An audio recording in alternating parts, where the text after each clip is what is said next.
From here on out, every foul is flagrant, boy. Let's go.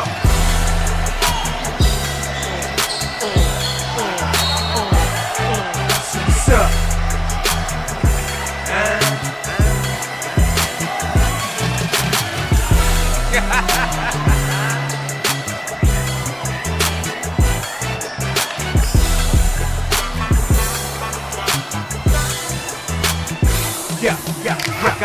Came in a JUCO, more balls than Esco. All right, maybe you are now tuned into the chat room, your favorite baller's favorite podcast. Welcome back to the Chatroom Podcast. This is episode 5 of season 3. I am the Senator, and with me today, I got Dewayne. What's going on? We're going to say coach, but there's another coach that has more power over him. So, what up, coach? What's going on, y'all? What's going on? We also got Jermaine. What's good, man? What's good? And I kind of alluded to it just a while ago, but I'm going to actually introduce this gentleman right now. We got Coach Ken. And if you don't know who he is, make sure to go check out Last Chance U, because you will definitely see him on there. Coach Ken, how you doing today? Man, I'm blessed, man. Good to be here, man. Pleasure. It's my pleasure, man. I'm glad y'all invited me. We appreciate having you on. Appreciate having you on. Yeah. So normally what we do is we usually do a quick check-in with everybody. So I'm going to say, let's keep this as a short answer, but it was just announced. The next verses, it's Fat Joe versus Ja Rule. Who you got? I got Ja Rule.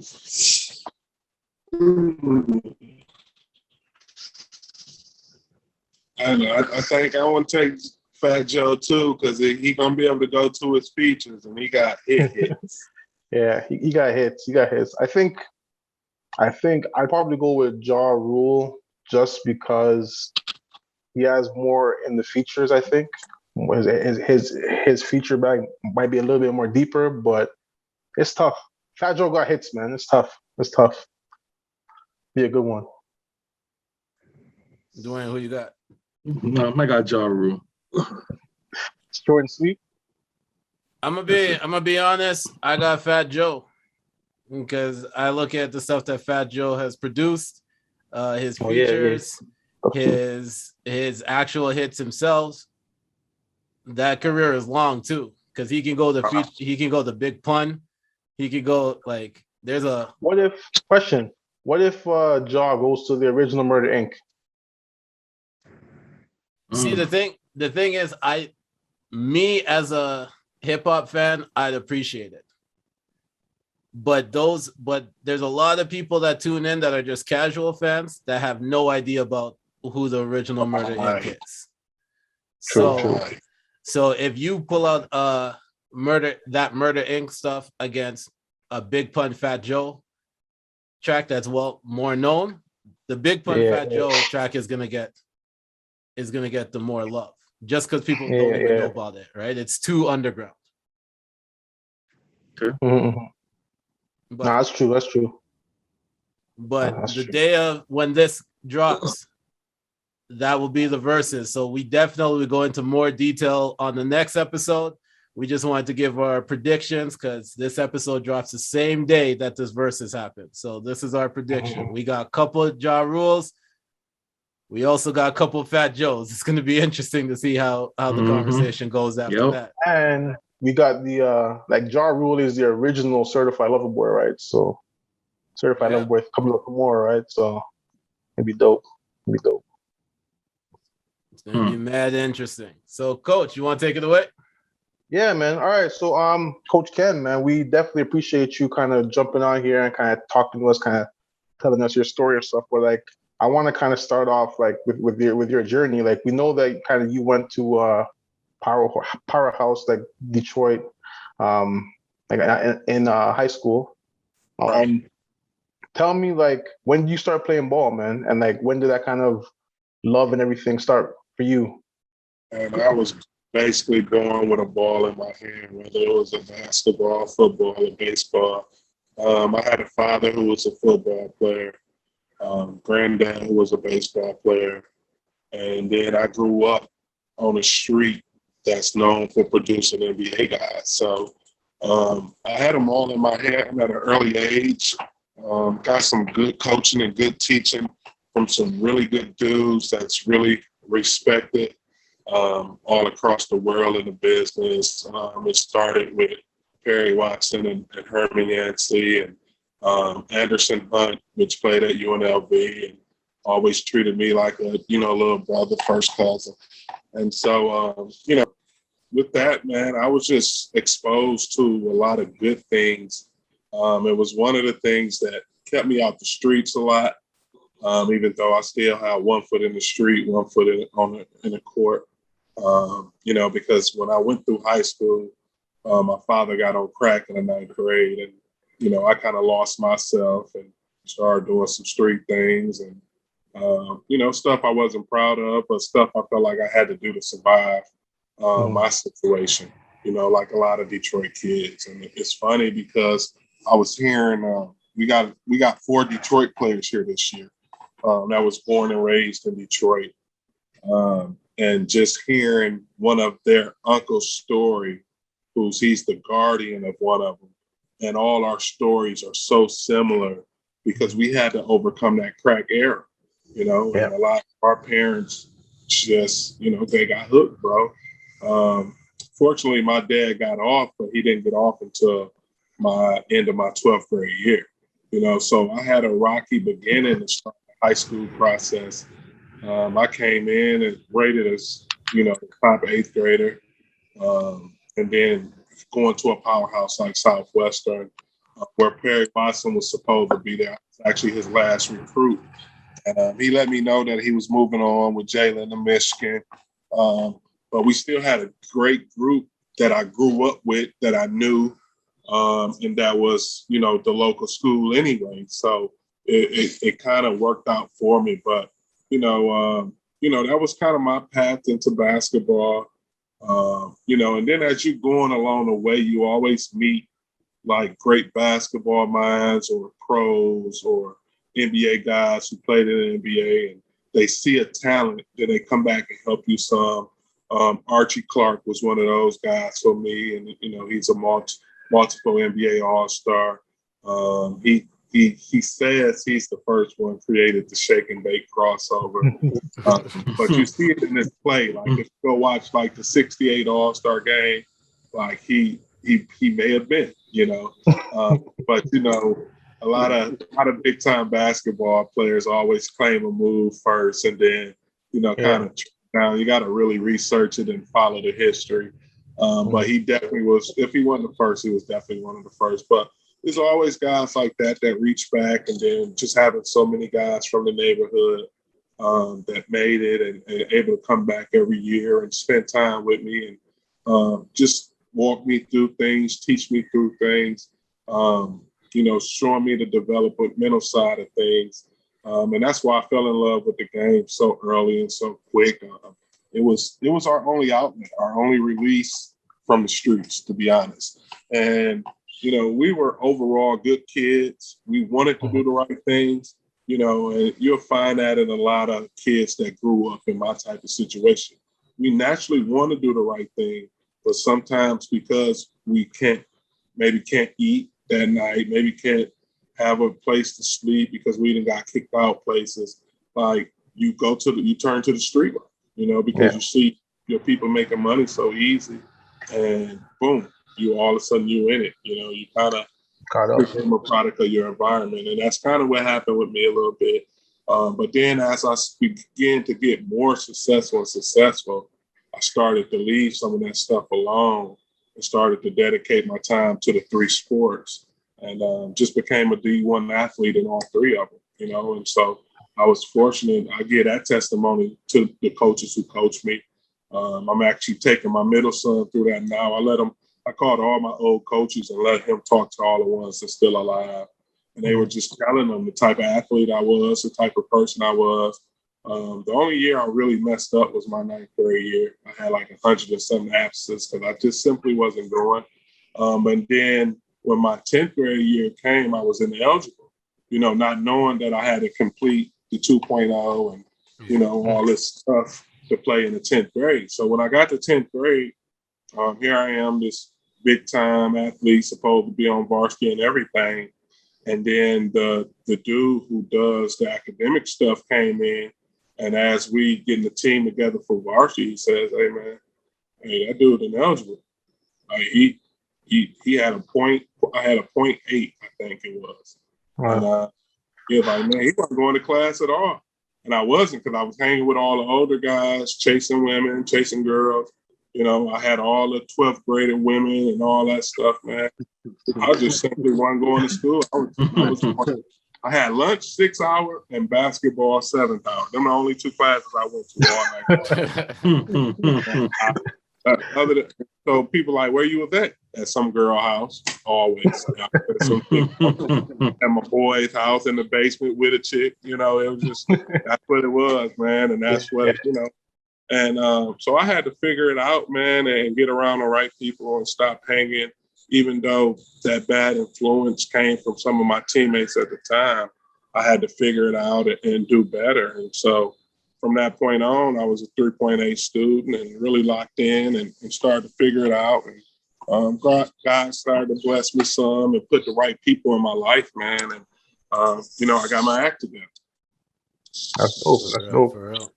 That's really dope. So kind of like going from that, like going from being a highly rated high school player at a powerhouse high school, kind of what got you from that level to now transitioning to go into coaching? Like what kind of got you in that path? So my story is weird, man, and that's where I get a little weird. I get into it with the head coach, who was the assistant at the time I was being recruited. I had 16 stitches in my head. Somebody tried to chase me down on the breakaway, and they jumped, and teeth got caught in the back of my head. So crazy. Going into my junior year, we always had this big 4-way scrimmage with the other top 3 teams in the whole state. So at the time, it was Murray Wright, which Tractor Trailer was at. It was the school that Maurice Taylor was at, which played for the Clippers. And it was Clarksville, which they had Dane Fife and Dugan Fife, them dude. One played at Michigan, one played at Indiana. So we're going in this 4-way scrimmage, and we got it's like 70 D1 scouts there. And so this is the beginning of my junior year, but it's the off season. And like I said, I got these stitches in my head. My head coach is telling me, man, I will not play you. I'm going to sit you because we don't need you right now. We need you for the season. And I'm like, no, bro, don't sit me for this. Like, the doctor cleared me to play. He said I'm good. He's like, no, we just going to take our time with you, bring you back slow. So I'm immature, bro. I'm tripping because one thing, I've seen him mess over a couple guys' career because he had a son that played the same position as me and some other guys too. We were all fighting, and we all were D1 guys, but, you fighting for the minutes and the time and the start and everything, and I'm just like, man, I'm telling myself, I'm not about to let him jack my career up. Like, I didn't come here for him to jack my career up. I'm like, this is my most important year as a player, that 11th grade year is everything. So we kind of get into it on the bench. And, it's probably some of the stress of me dealing with an unstable home situation, too, where I was so quick to be triggered. And, so I told him, like, dude, if you put anybody in before me off the bench, we're going to have a problem. And he say, what you mean? I said, man, I want to transfer. If you put any of them other dudes in before me, I'm already coming off the bench, and I'm pissed off. I'm like, don't put nobody else in. I should be the first one in. I got you. Game start. We playing Murray Wright. Tractor Trailer going nuts. They had a guard named Ed Nobel, who also was a big-time B1 guy. And he was going nuts. And I'm pissed off because I play these dudes all the time. And, I play these guys all the time. And, they never do some of the things they doing. Hold on, Mark. So my wife keep calling. She probably pissed.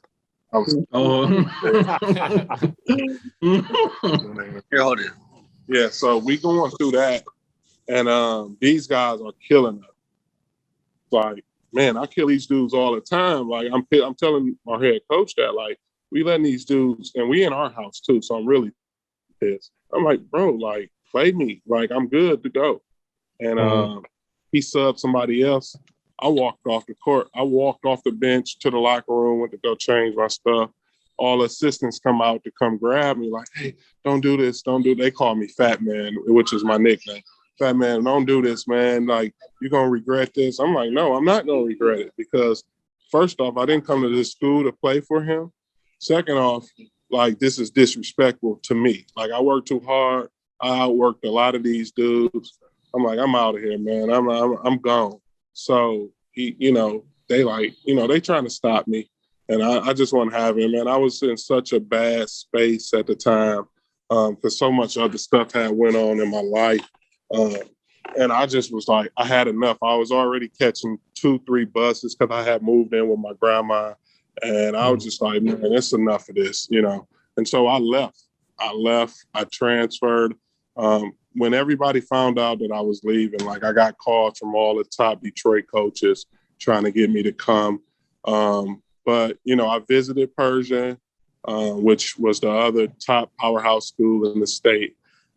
Visited Ridge and visited E-Course, which was right around the corner from my grandma's house. The thing that sealed me was I knew a lot of the guys that was at E-Course at the time. We grew up together because I was always at my grandma's house when I was younger. And that made it a little bit easier for me, to transfer. I got along with those guys fine.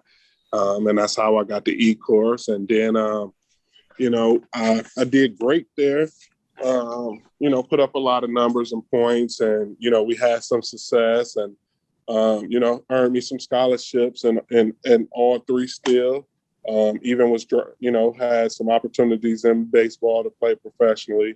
And, once again, hanging with the wrong crew.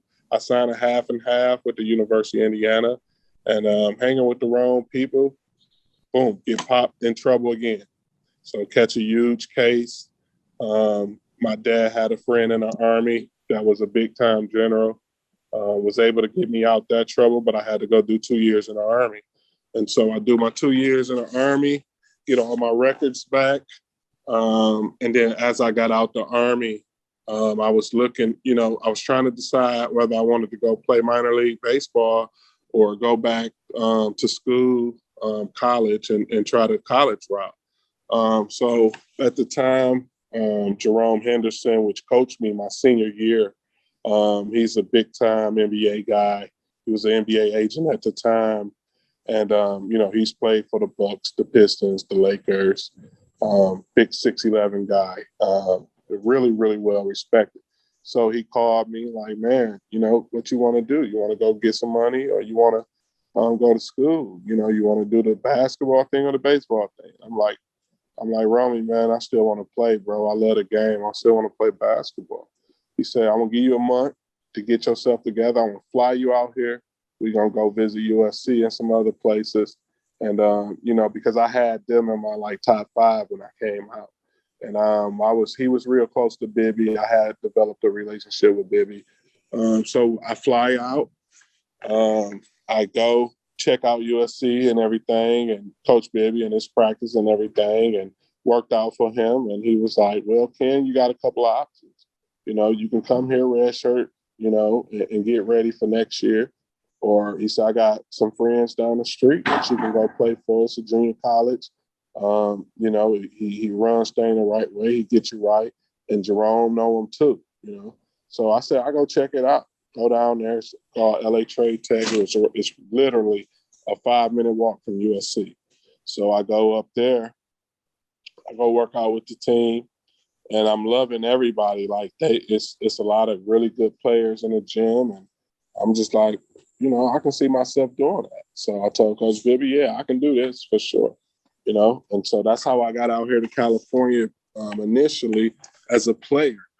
And I was doing real well, we got down to the end of the season. We got the best record in the school's history to start. And then I'm wrestling with my roommate, which was a Detroit kid that I also brought out here with me, a 6'10" kid. And we just simply came down. I picked him up, went to slam him on the bed. He kind of held on to my neck, and I fractured my C5 vertebrae in 3 places and bruised my spinal cord, which paralyzed me instantly. And from that point on, Netflix carried the rest. I went back to Detroit for about 1.5 years, just into all street shit, man, doing the wrong stuff. And Coach Wells just happened to pop up on me. He called me like, I'm in town, man. I want to come visit you, talk to you. And he saw what I was around and the people I was around. And he was just like, man, you got to do better than that. He's like, man, won't you come back? Come coach with me, come finish school. I'm here for whatever you need. I'll take care of it. Don't even worry about it. I just need you out this environment doing this. Like, this ain't right. You got too much talent. Too many guys followed you. Like, you'll be a good leader. You'll be a good coach. Come trust me. Trust me. Like, I want you to do the right thing. And I trusted him, man. And it was the best decision I ever made in my life. That's dope. That's a real dope story. Crazy story right there. Yeah, for sure. Crazy. Jermaine. Man. Well, Coach Ken, that's sad but very inspiring at the same time, right? And I'm happy that you're pushing for the youth, because down here we need the same thing, right? Right. My question to you is, those first few years of being involved with building the program, what were they like? It was tough, bro. Like, so I came to California my first year, and first off, I lived almost 1.5 hours away from the school with the traffic you deal with in LA. So I was coming back and forth with my wife, and I had a 2-year-old son and a 4-year-old daughter at the time. So it was just a lot to deal with. Me not knowing most of the team when I got there, but I brought like 3 players with me from Detroit, and one of them was one of the top players in the country. So that helped me gain some respect initially. But then as they found out who I was and what I've accomplished as a player, that gained the respect of the players. But then I kind of got through into the fire because they were a losing program when I came into the coaching. They was coming off a 3-27 season. So you had a lot of them kids still there that was trying to learn how to play. Yeah. And so, it was hard to gain their trust, but they saw the best play. So the 3 guys I bought was the best players on the team by far. And so they saw how they trusted me and saw all the extra work I put in with them. And so they began to want to get better. And so they said, okay, he doing this work with them, and they some of the better kids. Let's figure out what this work is about. And as they start trusting me with the work, they start trusting me as a person, and then start opening up, and I start spending more time with those guys, and they opened up a lot. And even with that, the head coach at the time, my mentor, Coach Wells, who brought me in, he gave me a lot of leeway with those guys, and then we finally played in the summer league, and we was kicking a lot of butt, and they began to trust me. But in the regular season, the thing that really happened initially was I couldn't recruit local kids because my mentor didn't have the best relationship with a lot of the high school coaches already, because at that point, he had already messed over some kids in their eyes, and they didn't want to deal with him. And it's not because he wasn't a good coach. It's just he had a different method of teaching things. He was more concerned about you as a person than you as a basketball player. And a lot of basketball players didn't get that part, And so that's where I bridged the gap at, because I understood both sides. And that's what made us a perfect combination together, And so we had a lot of success early off, but a lot of parents didn't understand, because a lot of kids who started the year before didn't start the year I came into, and so that pissed a lot of mothers off. I would hear mothers in the stands like, why he got somebody in the wheelchair on the bench? I'll never forget my first game hearing that, and then we playing some ranked team our first game, and we come back and we win. And her son learned a lot of valuable lessons that game, but we kept sticking with him and going back to him and, getting him to understand some of his mistakes. And then after she saw how we were interacting, especially me interacting with all the players, she came back and apologized to me, and then from that point on, I gained the respect of a lot of people from that, because people would come in, watch us play, and they would just be amazed at this guy in a wheelchair instructing kids on how to play, how to learn this, how to learn that. And I just got it, and it's been great ever since, man. Ever since, I just pride myself on outworking other coaches and really putting my all to it, coming early, staying late, being a good recruiter, which I learned from Perry Watson at a young age, and Jerome Henderson too. I learned how to treat people, even the ones that people so-called bad people that ain't good kids, supposed to be rotten kids. Well, at that point, some of that was me. So I understood that if you really learned the kid and really got to the root of the problem, you can fix the kid. Because it ain't basketball a lot of the times that's the root of the problem. A lot of the times it's something in a home, it's something in their personal life that's going on. And a lot of coaches don't take the time to get to know them and figure them out so they can start fixing the root of the problem. And unfortunately, a lot of kids, especially at this level, don't have a male influence that they listen to. Most of the males they know, they come from single family homes. They see their mama getting abused by males, so they don't trust males. So it take a while for you to gain that trust, and you gain that trust by spending that valuable time with them. And sometimes the valuable time start off in the gym, but a lot of times it's what you do after the gym. It's taking a kid, having lunch with him, taking a kid to a baseball game. He's never been to a baseball game in his life. Taking a kid to his first football game. He's never been to a football game in his life. Taking a kid to a professional NBA game. He's never been in his life. And you'll be surprised at how much that change a kid's outset and outlook on life, just doing the bare little human kindness things, And so that's how they open up, and that's how they got to trust me. And then my work ethic in itself, just working with guys, living in the gym those first years of my career. And I still do that to this day. Like, today I come an hour, always come an hour before, work with whoever want to work. And then I stay an hour or two after most times, and all our coaching staff is like that, man. And that's why we run such a good program. We really love the kids. We really dedicated to the kids.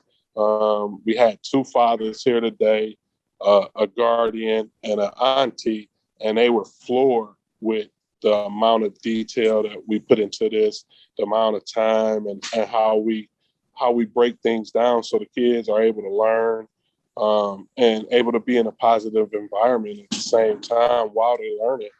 Because at the JUCO level, man, a lot of coaches, it's crazy. They really don't care about you as a person. When the basketball stopped, they stopped mentoring and coaching, and you on your own. It's dog eat dog world. And we the totally opposite, man. We really care for people. We really love kids. We really care for kids, and we spend a lot of time helping groom them both on and off the court. Like literally before y'all just called, I was just sitting here with that kid you was talking about.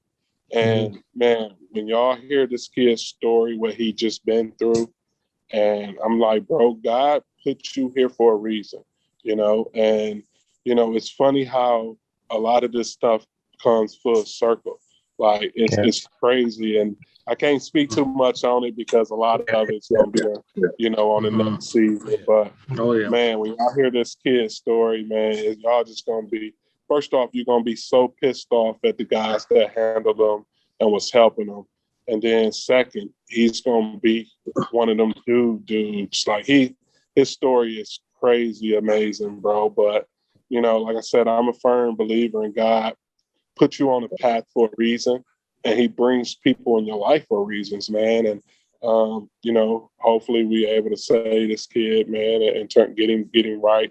Because on the court, he definitely a pro. Like, it's just like, wow, I can't believe people did this kid that way, And he just got to get some of the structural stuff, which he's starting to get. We got the woman that's helping him out is helping him, learn everything the right way as far as his education side and all that. Which a lot of people just took advantage of this kid, man. And he was kind of pegged to be the next LeBron James, which is Wow. crazy. Like, when you Google him, that's all they say about him. And then to find out that he was homeless and people just helped him over and all type of stuff, bro. Like, it's amazing. Like, it really make you want to cry hearing this story, but that's okay. He's gonna have a great testimony, a great one, and that's why we hear it, man. That's why we. That's dope. Wow. Sure. Wow. Well, speaking of JUCO, with all the turnover that happens at a JUCO level, what has been important in Elac winning 5 straight conference titles? It's a lot of everything, a lot of the stuff I just explained, but we got an eye for talent. We got an eye for the type of people that we want, especially now that everybody in the world know what we do and who we are. Yeah. So it's actually made it a little bit more easier because, like, anybody damn near in the nation that got to go JUCO is calling now. So we've done right by so many players in the past that, like, we literally can get the pick of the litter of who we want at this point. Especially when they come in and see how we run things and everything that we got going. Just like, tomorrow I got Taylor King coming in to speak to him, which, he played at Duke and Villanova. And he was doing some things he shouldn't have been able to do, but he's played all around the world, got paid. He owns one of the biggest gyms here in Southern Cal, and he got his life back together. And so, like, we love doing stuff like that for our kids, to hear different testimonies, different paths, because everybody's path is different. It don't necessarily mean you got to go this way to make it, because it's multiple ways you can make it to where you need to go to. And unfortunately, man, at an early age, a lot of pressure is put on a lot of these kids from the wrong people, always telling them it's D1 or bust, or it's pro or bust.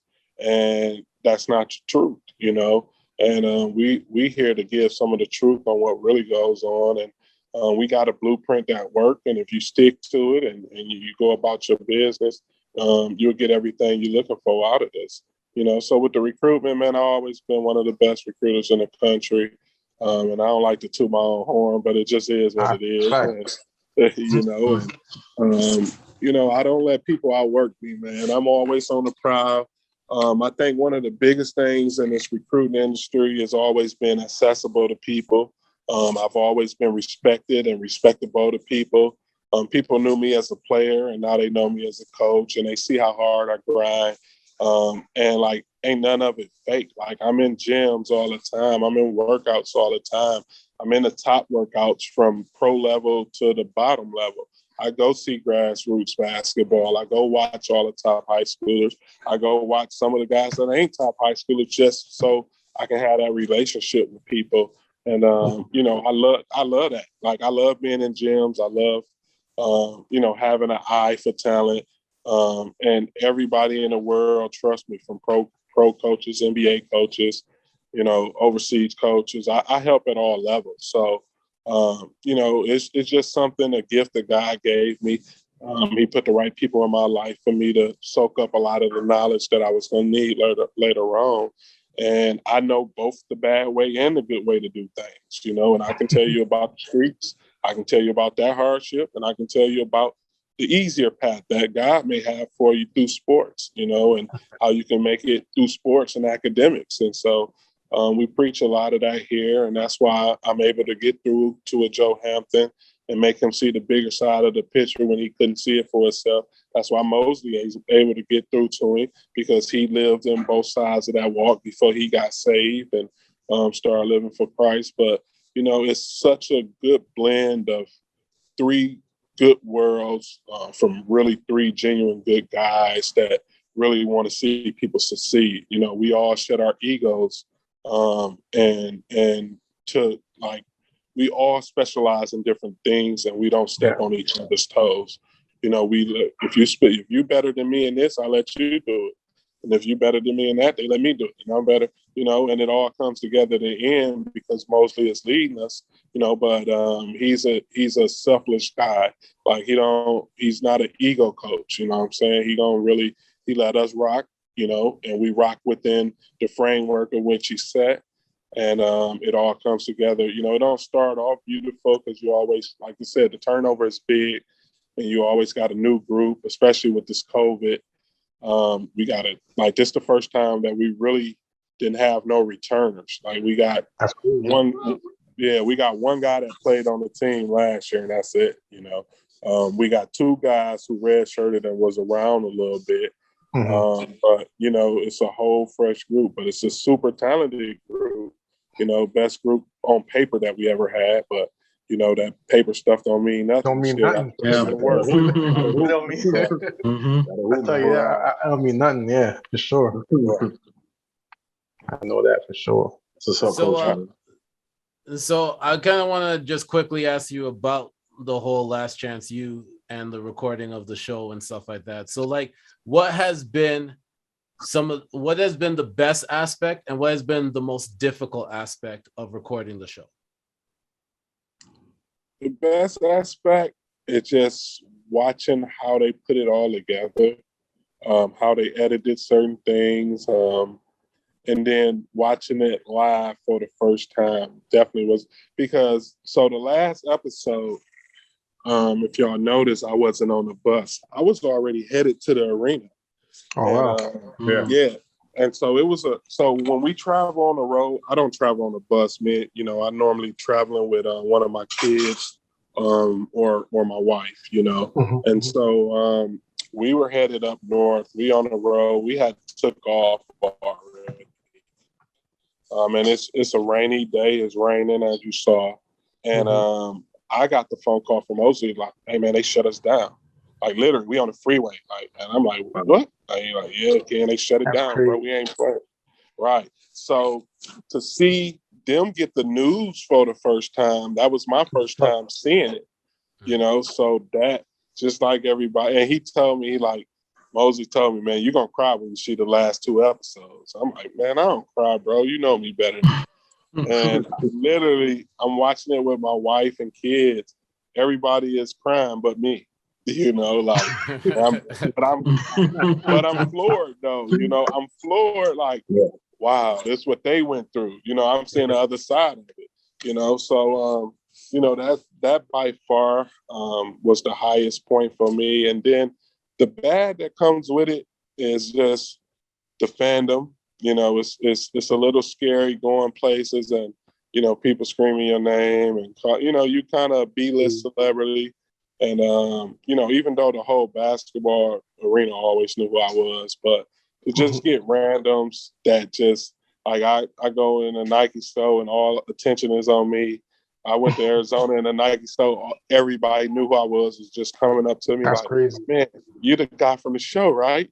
Man, chance you. I'm like, yeah. And then it just, like, it'd be crazy, bro. Yeah. But, you know, and then the other bad thing is, like, getting thousands of emails or DMs from guys who want to play for us that, you know, you don't, like, I literally try to answer every one of them. But, like, it's so much, it just get overwhelming at times. Yeah. And a lot of times, like, 90% of the guys who's reaching out, they're not good enough. You know, you're going to get, like, 1,000, 511 guys. Like, can I come play for you, coach? I would love to do. And then you watch the film and you know, I'm truthful. I'll be honest. Like, you know, I'm watching your film. You're not better than the guys that we have here.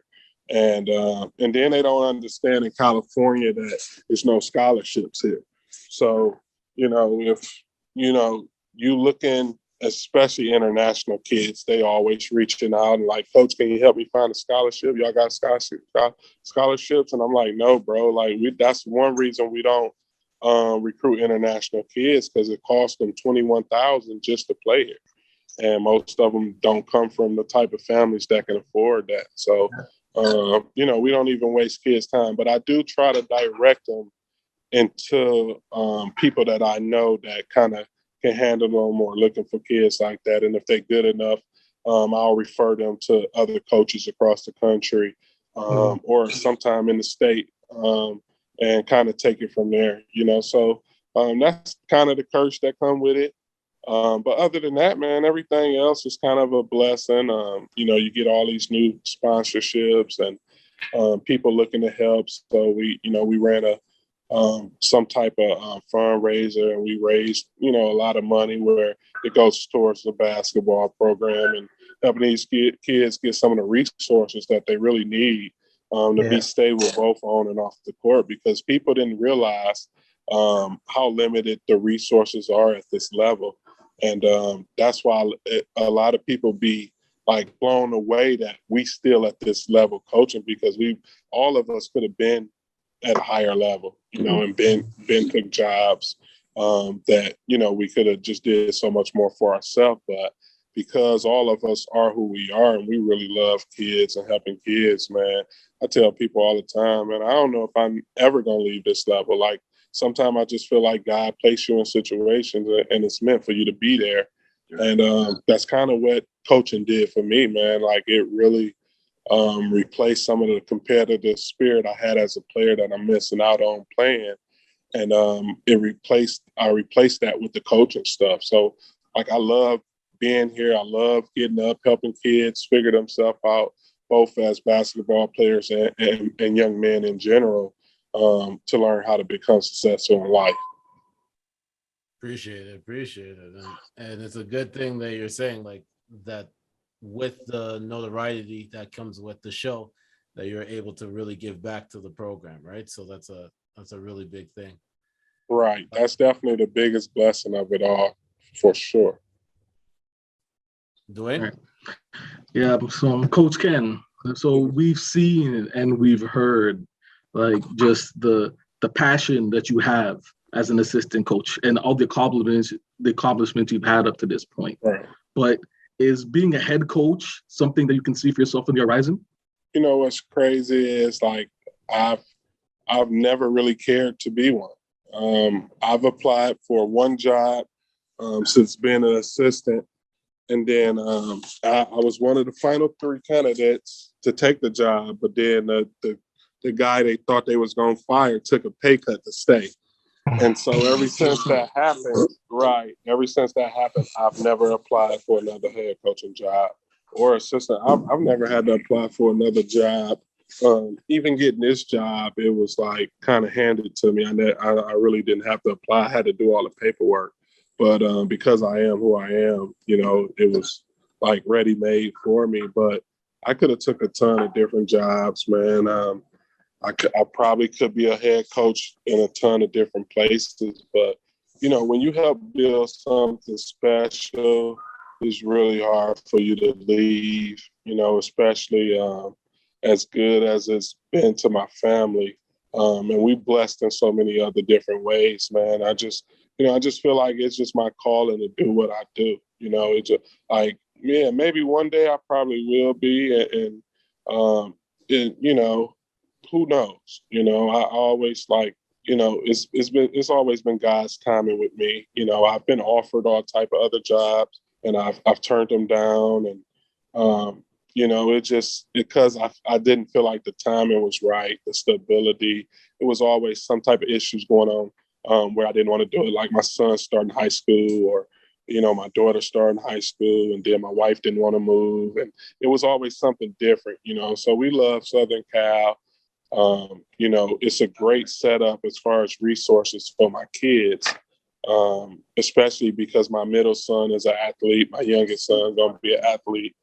So it just works perfect for me. But I never say never. I get approached every off season, and I listen to different opportunities, different coaches. But I'm fine with what I'm doing. Like, I'm content with it. I don't never have to be a head coach in my life, and I'll be happy. All right. That love, man. It's that love. Yeah. So we reached the part of the podcast where we get to promote our social medias, anything else that we might be working on. And Coach Ken, we'll start with you. Oh man, well, y'all can follow the team. I run our Twitter, so you go to Elac B-Ball. We kind of, try to keep it updated. Post a lot of things that's going on with us as a team. And then I'm on Instagram. They finally had talked me into doing it. So I was dodging it for so long. I didn't want to deal with it, man. But I finally let them all talk me into it, and so I'm on there now. I'm just a Facebook dude because it's old school, and I can normally hit everybody at once and don't have to worry about nothing. But they got me on this Instagram stuff now, so I do a little bit of that. I try to keep it a little bit fresh and let y'all know a little bit what's going on with me. But most of the time, man, I'm in this gym or in this weight room, or scouting somewhere and recruiting, and just getting after it, man. Preparing this new group, and of course, we'll be back. For hopefully y'all enjoy this next season. Oh, we can't wait. Yeah. Sure, looking forward to it. Hey, man, we can't wait. We got this is a really good group, man. It's a lot of heartfelt, real stories that y'all going to enjoy about this group. And they're extremely talented. And it's made for TV, man. You think there's some powerful stories with this group. It's definitely gonna be made for TV. All right. Dope. We look forward to that. Sure. Jermaine. Yeah, personal trainer, skills trainer, and my Instagram handle is Mayor Creed, MAIRCREED. Dope. Coach. My IG is real deal _Francis. With COVID and everything kind of just wrapping up, so they say. We're back in the gym, so that's exciting. We're actually back in the gym officially Monday coming up, so that's exciting. So trying to go for this fifth championship in a row. So that's what we're grinding for right now. Dope. Dewayne. Sir. You guys should just follow me on Instagram, Chaz_Tannenbaum. Not gonna say it? No, I don't need to. Also, Oh my God. Also, make sure to check me out on Instagram and Twitter at The Senator. Don't forget to check out the Not So Soft podcast. Comes out every Friday. Don't forget to like, rate, subscribe, and share the Chatroom Podcast. Follow us on Instagram at @the.chatroompod. If you like this conversation, if you have some takes that you think, or if you think there's questions that we should have asked Coach Ken and we should bring him on another time when the season debuts and all that stuff, email it to us at thechatroompod@gmail.com. And before we exit out of here, we just have to send a very huge thank you to Coach Ken for taking the time and for Thank you, Coach. Listen to the story earlier. Yeah. If you listened to the story earlier, you would have heard him said he was literally in the gym talking to somebody, and then we had to remind him like, hey, we got the pod to do. So you gave us a lot more time than we thought we were gonna get. Sure. But we don't want to hold you up any longer because we know your wife's been calling you. So but we do want to say thank you very much for joining us on this episode. Appreciate you, Coach. Appreciate you. Appreciate y'all, man. Hopefully we do it again in the near future. For sure. For sure. Definitely. And this has been the Chatroom Podcast, your favorite baller's favorite podcast. And we are out. Peace. Peace.